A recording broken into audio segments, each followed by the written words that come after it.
panibagong edisyon po ng PIA or Pinoy Inspiring Amazing Story. Sisiklab muli ang alab sa inyong mga puso kapag narinig po ninyong makulay at makabuluhang kwento ng ating bisita. Para punuin po ng pag-asa ang ating studio at para din bigyan tayo ng mga tip at advice sa pagpapatuloy sa buhay, makakasama po natin ang isa sa mga 2025 bar exam passer na 11 times pong nag-attempt at nung ika-11, nagtagumpay na. Kasama po natin si future attorney Eduardo Rehio. Magandang umaga po. Good morning po, Ma'am Pia. Congratulations, attorney! Thank you sa inyong pagbati at sa pag-imbita dito sa inyong studio. Alam niyo po, nung binabasa po namin yung kwento ninyo sa aming trending balita and happenings, ang dami namin kasing katanungan tungkol sa kwento ninyo. Parang 11 times nag-attempt, hindi sumuko, at sa wakas nagtagumpay.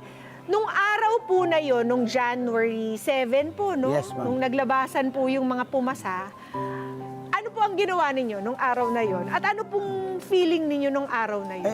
Actually, sa lahat ng pagkuha ko ng bar exam, yung araw na yun yung pinaka-relax na wala akong feel na any doubt kasi right after taking the 2025 bar and I pray to the Lord na, Lord, ipagkaloob niyo sana sa akin to. Tinanggal ko yung doubt na kung saan nangyari sa akin before na, paano pag bumagsak ko? Talagang, pag nakikita ko nga yung, yung mga post sa Facebook, claim it. Talagang I claim it. Kaya nga, at that time, nagpa-check up pa nga ako sa doktor ko kasi nga, kailangan ko na magpa-cornea transplant ng kanang ko. Actually, nung nag-take ako ng bar, kaliwa lang mata lang ang gamit ko. What? Kasi, napakadami pong aral no, napakadaming basa. kasi namana ko itong sakit na to, yung tinatawag na Fuchs dystrophy syndrome, yung nasisira yung cornea. Hereditary daw siya, sabi ng doktor. Okay. So, doble hirap pa po ang pagre-review at pagbabasa ninyo. medyo kasi, yun nga, pag napagod na yung mata mo, siyempre, papahinga ka. Oo, at alam ko po, sir, na bukod po sa pagre-review ninyo sa bar, nagtatrabaho din po kayo. Yes, ma'am. May 5 anak. O, paano po nyo napapagkasya lahat ng yung mga siguro, responsibilidad ninyo? Ano lang, schedule lang ng time, yung time management na tinatawag. So, pag hindi naman ganun kasi kabigat ang trabaho as a chief of staff sa Land Bank, board of directors. So, okay. pagka marami ng trabaho, ting may meetings ng committee or board, so gagawin mo muna yung pagre-review ng agenda, then maggagawa ng comments para ibigay kay director sa board of directors. Pero sir, kung tutuusin, hindi nyo naman po kailangan pang maging abogado. Isang ganap na abogado dahil napakadami nyo naman pong ginagawa na sa buhay at achievements. Kayo po yung naging barangay captain, tama po ba? Nag-start ako in 1994 as barangay secretary. Okay. Then in 2007, naging kagawad ako. Okay. Then nung namatay ang tatay ko in 2015 at namatay yung pumalit sa kanya noong 2016, ako yung nagpumalit na barangay chairman. Oo, kung tutuusin, napakadami nyo na rin pong achievements, nagtrabaho rin po kayo. Bakit po ganun na lamang po yung kagustuhan ninyo maging abogado na kahit 10 beses nag-fail, ginawa nyo rin, nagpursige pa rin kayo para mag-try out ulit? Kasi nga, yung nabubuhay pa tatay ko, yan yung isa sa pangarap niya, maging abogado ako. Tapos, pangalawa, nung lastly, yung dahil nga sabi ko, wala na rin ako ng pag-asa after nung 10 takes ko. Sabi ko, bigyan uli ng one last try. Anyway, yung first time ko mag-online, kasi nung before, yung mga unang take ko, pure handwritten, maraming talagang disadvantages, lalo na sa mga pangit sumulat. At the same time, hindi ganun kagaling mag-English. So, tapos meron pa akong sakit na nauuna yung isip ko sa kamay ko, mabagal ako magsulat eh. So may tendency na may nakakalimutan kang words. Oo. So nakatulong po na online. Malaking bagay kasi just like what happened last year's bar exam, meron akong isang sagot na total overhaul from yes to no, no to yes. Then iba yung ano kasi nga nung ma-realize ko, hindi, may ibang ito pala applicable laws and jurisprudence siya, mga gano'n. So, Sir, yung mga times na hindi po kayo pumasa, ano po yung pakiramdam nun? Lalo na kapag ika-4 na beses na or ika-5 beses na. actually, may mga time before na ilang beses na yung umiyak ako sa kwarto na ganito, ano ba talaga? Sabi ko, kasi nung mga panahon yun, talagang active pa ako, religyoso ako gusto. Pero sabi ko, kaya nung bandang huli, sabi ko, hindi man siguro kailangan lagi ako nagsisimba. Basta lagi akong darasal kahit saan man ako, nasa bahay man, nasa sulok man ng, Tama. Tama. importante yung ginagawa mo kung ano yung gusto ng Panginoon. Like, ito nga, yung last bar exam, hanggat maaari, marami akong, tinanggal ko na yung, sabi ko, kailangan siguro tanggalin yung yabang ko kasi minsan nakaka-apekto sa pagsagot yung, kala mo, ano. Then pangalawa, yung pagpapakumbaba. Hindi lahat dapat, pagka, porket ikaw yung nasa tama, magagalit ka na kagad. Kung pwedeng pagpasensya mo. Kung baga, parang dinevelop ni Lord muna yung pong masasamang pag-uugali natin bago ibigay yung gusto natin. Sabi nga, yan ang isa. Tapos pangalawa siguro kasi, kumbaga sa na patunayan ko na siguro sa kanya na hindi na ito yung dating Eduardo na kilala niya na maraming kalokohan pala. Tapos, isa pa, nagbigay inspirasyon din sa akin yung mga anak ko na baka sakali, someday, somehow, pag naging abogado ko, ma-inspire ko sila na mag-take din ng law at mag-ambisyon na maging isang abogado. At hindi lang yun, Sir Eduardo, pati rin po yung, I think yung pinakamahalagang aral na pwede nilang matutunan dito ay yung hindi pagsuko sa kahit anumang bagay. Kasi marami rin po sa atin na kapag nabigo 1, 2, 3 times, sumusuko na talaga. Marami talagang nakilala rin ako na gano'n. Pero dahil nga doon sa interview ko, may mga tao na nag-message sa akin, tumawag na, ano ba yung ano? Tapos meron pa akong isang fraternal sister na, sabi niya, Brad, wag mong pamimigay yung review materials mo, ha? Tatry ko uling magbasa. Baka kumuha uli ako.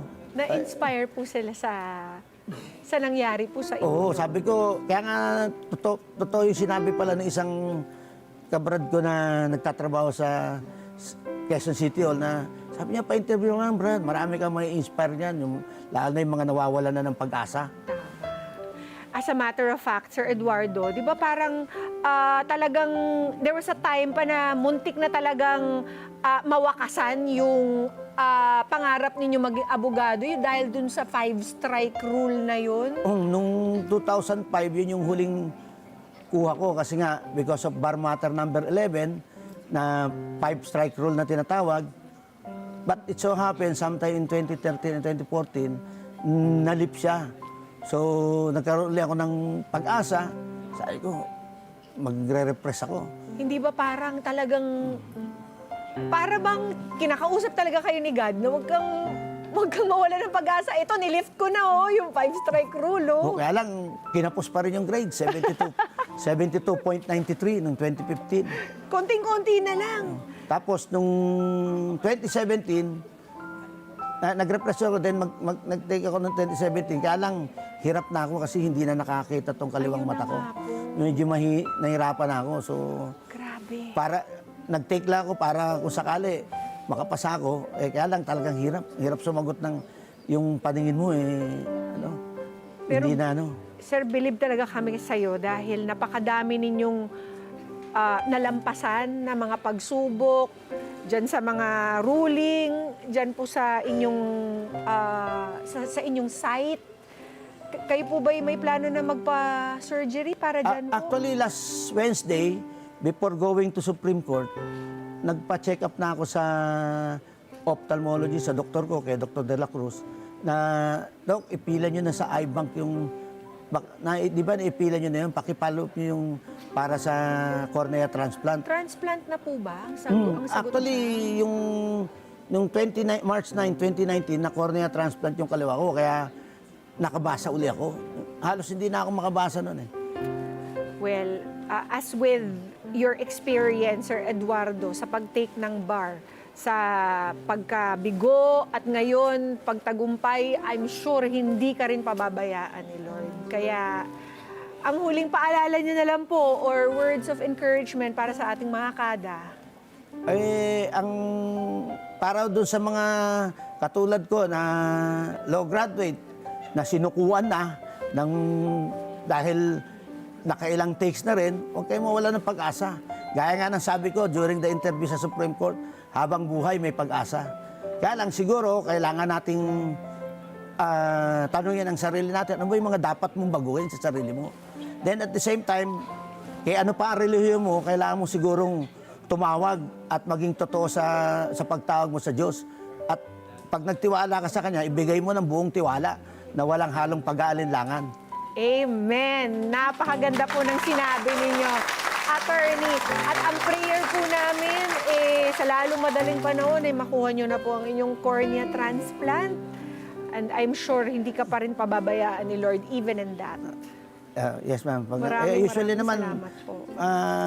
within 3 to 6 months, nag-message, katulad nung nagpa-cornea transplant ako dati sa kaliwa. Thank you po, Attorney Eduardo, sa inyong pagkwento sa amin at pagbibigay inspirasyon.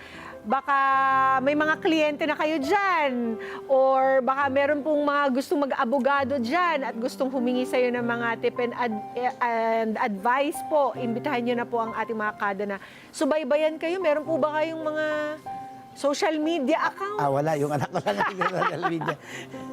In fact, na-inspired din ako doon sa ibang mga abogado na nagbibigay ng na madalas ako may mga pinanonood ako. Katulad ni Attorney Neil Abayon, tsaka yung isa, yung mga...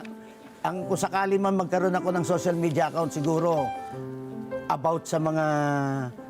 para doon sa mga manggagawa na...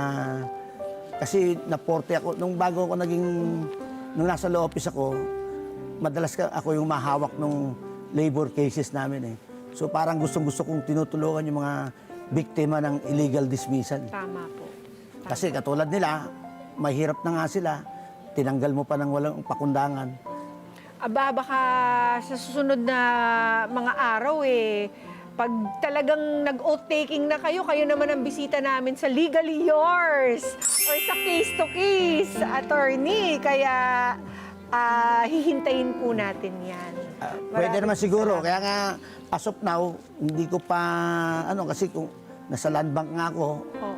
connected ako, so hindi ko pa alam kung pwede akong mag-pre-practice or baka lumabas ako later on, after namin mag-usap ng boss ko, kasi yung boss ko, hindi ko basta pwede iwanan yan. Kasi isa rin siya sa instrumento sa pagtatagumpay ko sa pagtitake ng bar. Salamatan niyo po si boss. Unang-una, nagpapasalamat ako sa Panginoon. Pangalawa, sa aking pamilya, na sa kanilang mga suporta. Sa aking boss, si Attorney David D. Ero, Board of Directors ng Land Bank of the Philippines. Maraming salamat, sir. Mula pa sa DAR, nung undersecretary ka, nandiyan ka na, nakasuporta sa pagpapopera ng mata ko hanggang sa pag-take ng bar. Maraming salamat sa pagbibigay mo ng oras sa amin na makapag-review pag walang mga ginagawa. At doon sa mga kabrad ko sa MLQ Tri-Delta Lex Fraternity na naniniwala na makukuha ko to at nagbibigay ng moral support. Maraming salamat din.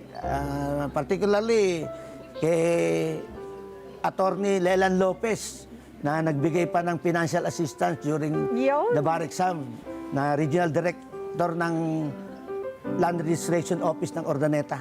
Salamat din po, Attorney Eduardo. Mabuhay po kayo. God bless you. At mga kada, hindi po baling madapa ng ilang beses mula sa mga lubak ng buhay, basta't buong tapang kang babangon muli. Kahit pa konti-konti, tiyak na mapapa sa iyo ang mga ninanais mo sa buhay. Diyan na. Let's get together. Sunday 25. Sunday 25.